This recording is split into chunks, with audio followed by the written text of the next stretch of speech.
Good morning everybody. मैं सुखपाल भारती, प्रवक्ता हिंदी, राजकीय इंटर कॉलेज गढ़ुआ, विकासखंड मोरी, जनपद उत्तरकाशी।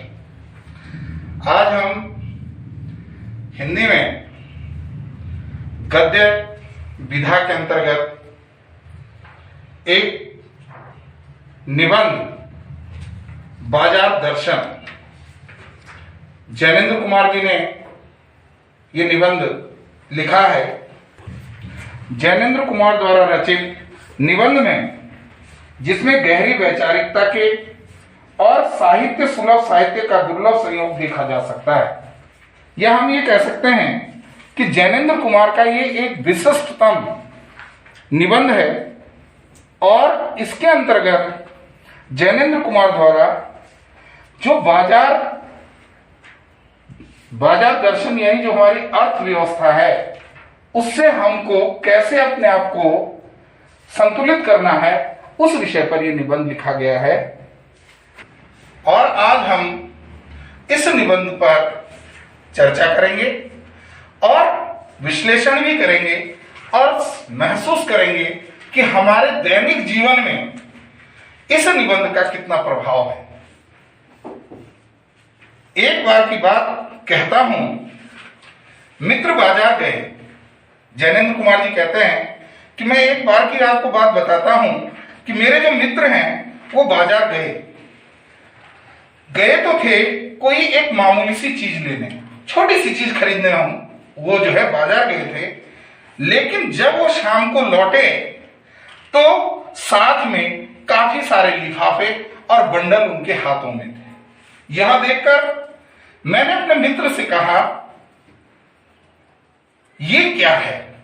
मैंने अपने मित्र से पूछा कि ये क्या है, तो वे बोले, ये जो साथी यानी अपनी पत्नी को इशारा करते हुए बोले, ये जो साथी, उनका आशय था कि यह पत्नी की महिमा है। जैनेन्द्र कुमार के मित्र कह रहे हैं कि ये जो सब बंडल हमारे पास हैं, जो हम लेकर के आए हैं, ये इन्हीं की महिमा है, यानी कि मेरी पत्नी की महिमा है। अगर ये साथ ना होती तो इतना सारा सामान, ये थैले हम खरीद करके न लाते। और इस महिमा का तो मैं भी कायल हूं। जैनेन्द्र कुमार कह रहे हैं कि पत्नी की इस महिमा का तो मैं भी कायल हूं। आदिकाल से इस विषय में पति से पत्नी की ही प्रमुखता है और ये आज की बात नहीं है, ये आदिकाल से ही पति से पत्नी की प्रमुखता अधिक है। और यह व्यक्तित्व का प्रश्न नहीं, ये किसका प्रश्न? व्यक्तित्व का प्रश्न नहीं है, बल्कि स्त्रीत्व का प्रश्न है।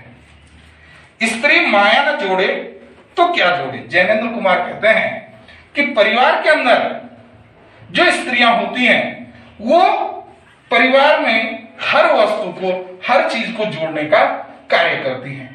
और अगर वो माया ना जोड़े, माया माने जितना भी जो भी चल अचल संपत्ति है, वो उसका जो जुड़ाव है महिला का पुरुष से अधिक होता है।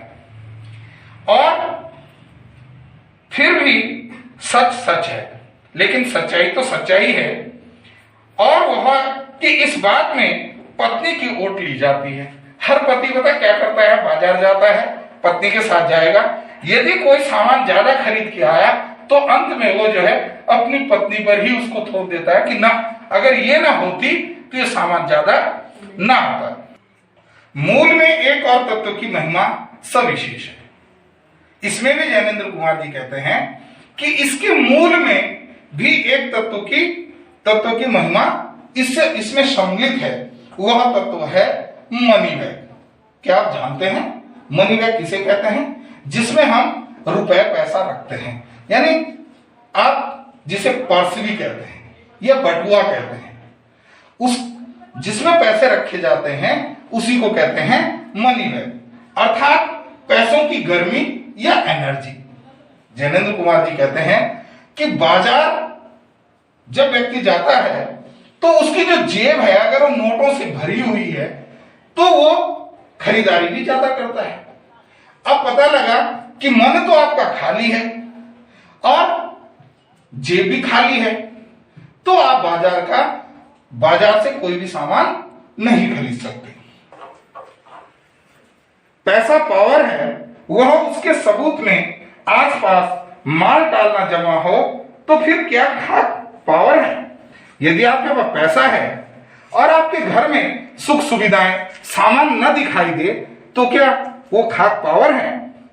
पैसे को देखने के लिए बैंक हिसाब देखिए। बैंक तो जानते हैं आप बैंक जाते हैं, पैसा जमा करते हैं और जब जरूरत होती है तो बैंक से आप पैसा निकाल करके ले आते हैं। पर माल असबाब मकान कोठी तो अनदेखी भी दिखते हैं। भाई बैंक में चाहे किसी के पास कितना ही पैसा हो, आप नहीं अंदाजा लगा सकते कि क्या वो पैसे वाला है। इस बात का पता तो तब लगता है कि उसका बढ़िया सा मकान हो, बड़ी कोठी हो, बड़ी गाड़ी हो और उसका पहनावा, खान पान, ये सब तो न चाहते हुए भी दिखते हैं।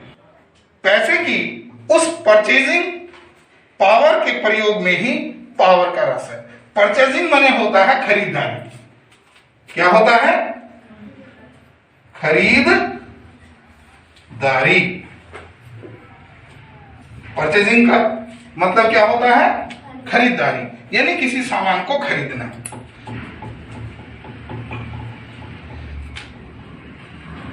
लेकिन नहीं, लोग संयमी भी होते हैं। लेकिन ऐसा नहीं है कि जिनके पास जो है बहुत सारा पैसा है तो वो कुछ भी बाजार से खरीद ले।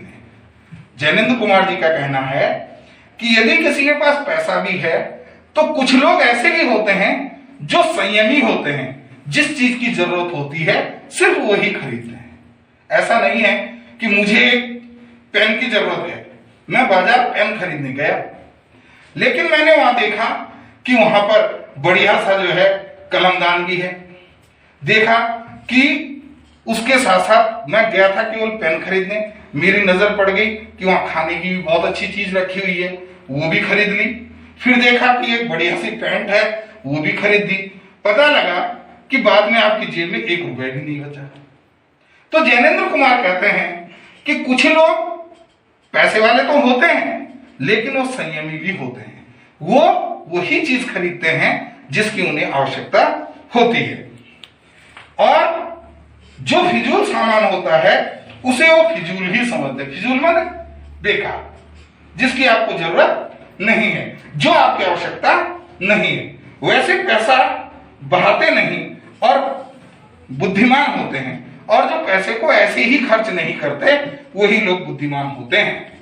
बुद्धि और संयम पूर्वक वह पैसों को जोड़ते जाते हैं, यानी धीरे धीरे अपना बैंक बैलेंस, या मैं कहूं कि अपनी जमा पूंजी को धीरे धीरे बढ़ाते रहते हैं, जोड़ते जाते हैं।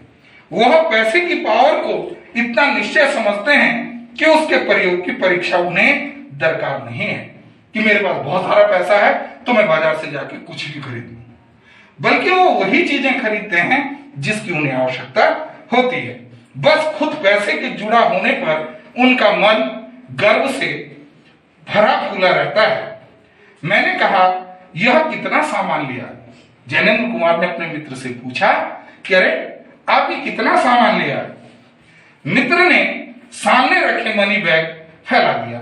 उनके दोस्त ने अपनी जेब से अपना बटुआ निकाला, पर्स निकाला और अपने पर्स को खोल करके दिखाया और कहा, देखो, कहा यह देखिए, सब उड़ गया। जितने इसमें नोट रखे थे, रुपए रखे थे, सारे के सारे खर्च हो गए। अब जो रेल टिकट के लिए भी बचा हो, अब तो मुझे ऐसा लगता है कि वापस घर जाने के लिए जो रेलवे के टिकट के पैसे हैं वो भी मेरे पास बचे हों। मैंने तब तय माना कि और पैसा होता, अगर मेरे मित्र के पास इससे भी ज्यादा पैसा होता तो ये सामान के जो थैले हैं, ये बैग हैं, इनकी संख्या और बढ़ जाती। वह सामान जरूरत की तरफ देखकर नहीं खरीदा गया। जैनेंद्र कुमार कहते हैं, मेरे मित्र के द्वारा जो सामान खरीदा गया था वो उनकी जरूरत के हिसाब से बाजार से नहीं खरीदा गया, बल्कि अपनी परचेजिंग पावर के अनुपात में आया है। क्योंकि उनके पास खरीदने के लिए पैसे थे, इसलिए उनको जो अच्छा लगा वो खरीद करके ले आए। लेकिन ठहरिए, जैनेंद्र कुमार कहते हैं, रुकिए, इस सिलसिले में एक और भी महत्व का तत्व है। इसी जो हमारी जो चर्चा चल रही है उसी में कह रहे हैं कि इसमें एक और भी तत्व है जिसे नहीं भूलना चाहिए। उसका भी इस कर्तव्य में बहुत कुछ हाथ है, उसका भी इसमें बहुत बड़ा हाथ है, और वह महत्व है बाजार। क्योंकि अगर बाजार सुव्यवस्थित और आपको आकर्षित करता है तो आप न चाहते हुए भी वे चीजें खरीद लेते हैं जिनकी आपको आवश्यकता नहीं होती। मैंने कहा यह इतना कुछ नाहक लिया है, नाहक माने जिसकी जरूरत नहीं है, आप ये सब कैसे ले आए। मित्र बोले कुछ न पूछो। चैनेन्द्र कुमार कह रहे हैं कि मेरे मित्र ने कहा कि अरे दोस्त मत पूछो, बाजार है कि शैतान, बाजार है कि शैतान का जाल ऐसा सजा सजा कर माल रखते हैं कि बेहया ही हो जो न खरीदे। मतलब कोई बेशर्म ही होगा कि उस सामान को न खरीदे। क्योंकि आज आप देखते हैं जब आप बाजारों में जाते हैं तो बाजार में दुकानों को इस तरीके से सजा संवर कर रखा जाता है कि खरीदार न चाहते हुए भी उसकी ओर आकर्षित हो जाता है और जिस सामान की जरूरत नहीं भी है उसे भी खरीद लाता है।